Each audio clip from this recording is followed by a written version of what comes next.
2월 27일 토요일 아침입니다. 또 한 달이 다 지나가 버리고 말았습니다. 오늘도 주와 같이 길 가는 것 430장 1절 찬송하겠습니다. 주와 같이 길 가는 것 즐거운 일 아닌가. 우리 주님 걸어가신 발자취를 밟겠네. 한 걸음 한 걸음 주 예수와 함께 날마다 날마다 우리 걸어가리.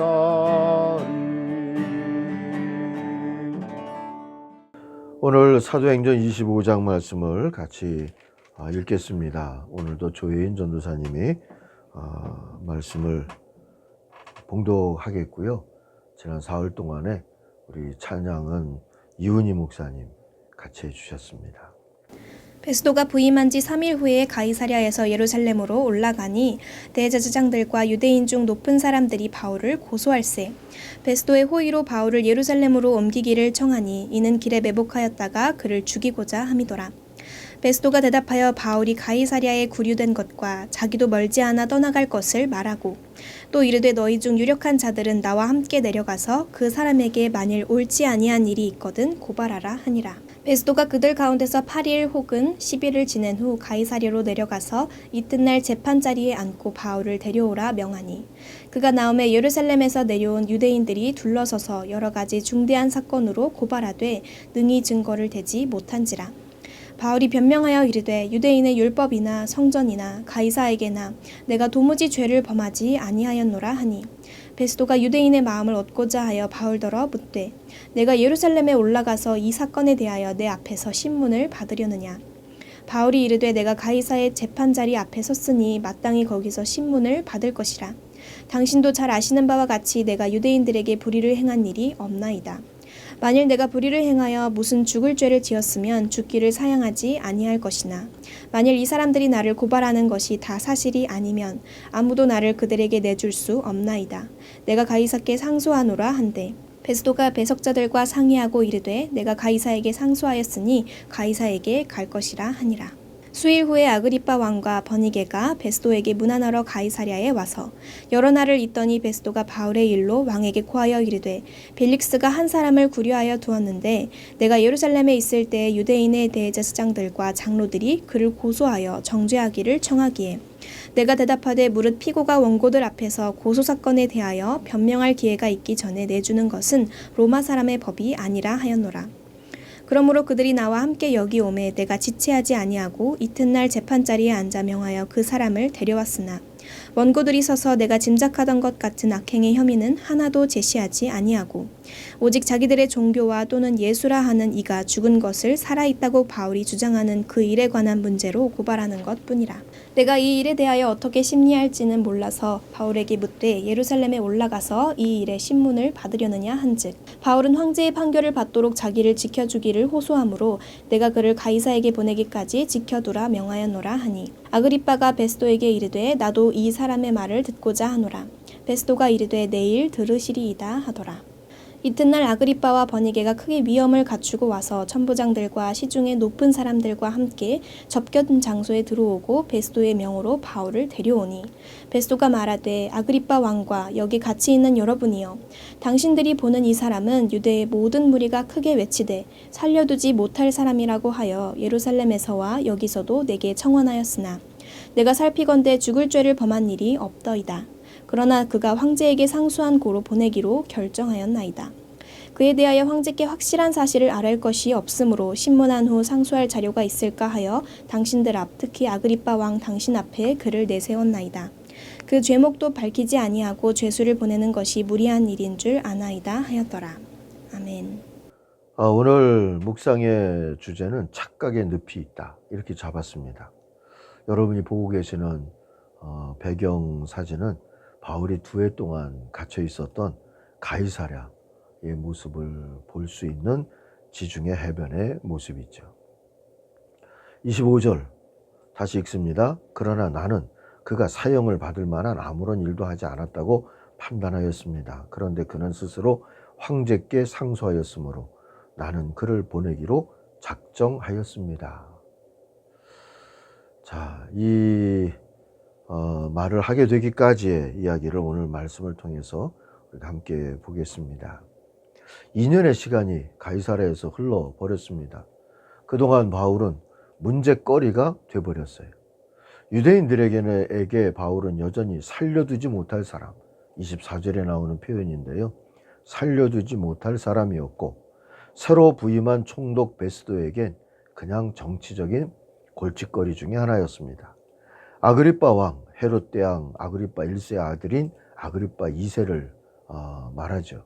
이 아그리빠 왕 같은 이들은 바울을 그저 지적인 흥미거리로 여겼다는 것을 알 수 있습니다. 이들 모두에게 진실은 그다지 중요하지 않아 보였어요. 공통의 오만과 착각이 그들을 지배했기 때문입니다. 바울과 같은 문제거리는 우리가 판단해도 된다 하는 오만, 착각, 그런 거 말입니다. 가끔 우리도 비슷한 착각과 오만에 빠지곤 하죠. 그래서 자기가 본 대로, 들은 대로, 아는 대로 사람과 상황을 판단하려고 듭니다. 그게 얼마나 단편적인 지식이고 파편적인 경험인지는 헤아리려 하지 않죠. 특히 이 점에서 언론의 교만한 형태를 자주 보게 됩니다. 교묘히 여론을 흥분시키고 자극을 해서 입맛대로 인민재판 같은 걸 벌이면서 이 지면도 팔고 시청률도 팔고 뭐 그러죠. 그런데 때로는 교회마저 비슷한 착각과 오만의 늪에 빠져서 허우적될 때가 있습니다. 정죄나 비판적 평가가 곧바로 정의일 수 없는데도 너무 자주, 너무 쉽게 우리는 누군가를 문제거리로 돌려놓고 판단에 대곤 하죠. 이거 달라져야 합니다.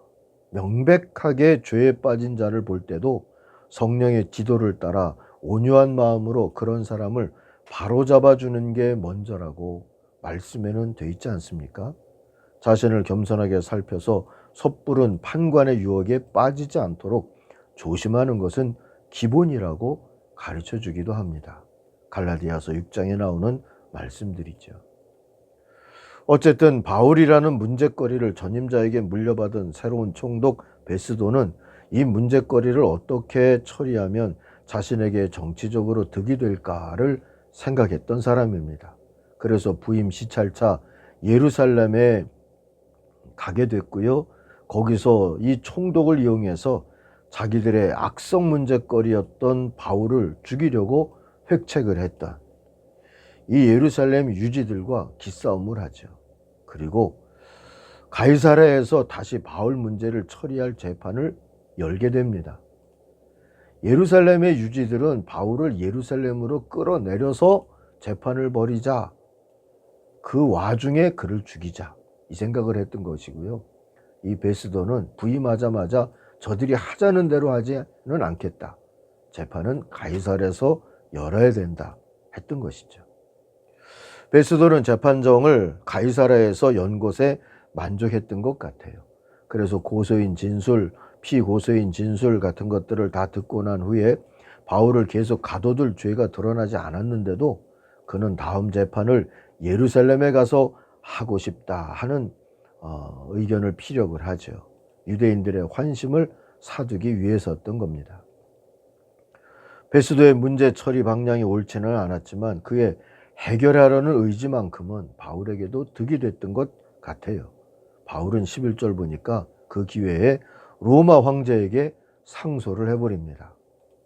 나는 로마 시민이니까 예루살렘이 아니라 로마 황제에게 재판을 받겠다 한 거죠.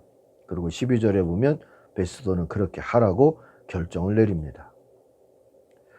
그리고 며칠 후에 아그리빠 2세가 이 아그리빠 2세 헤롯 왕이 여자 형제 버니게, 이 사람은 전임 총독 벨릭스의 아내였던 드루실라와 자매간입니다. 그러니까 헤롯 대왕의 남매들이죠. 아그리빠 2세, 또 여자 형제 버니게, 그리고 벨릭스에게 시집간 드루실라, 이 사람들이 다 남매간들인데 이들이 함께 새 총독에게 인사를 왔다가 바울의 상소에 관한 얘기와 바울이 믿는다는 부활 예수, 살아계신 그리스도에 관한 얘기를 듣고는 흥미를 갖게 되죠. 그리고 다음날 다시 와서 바울을 접견하게 됩니다. 23절에 나오죠. 이튿날 아그리빠와 버니게가 위엄을 갖추고 나와서 고급 장교들과 그 도시의 요인들과 함께 공청실로 들어갔다. 이 접견실로 생각하면 됩니다.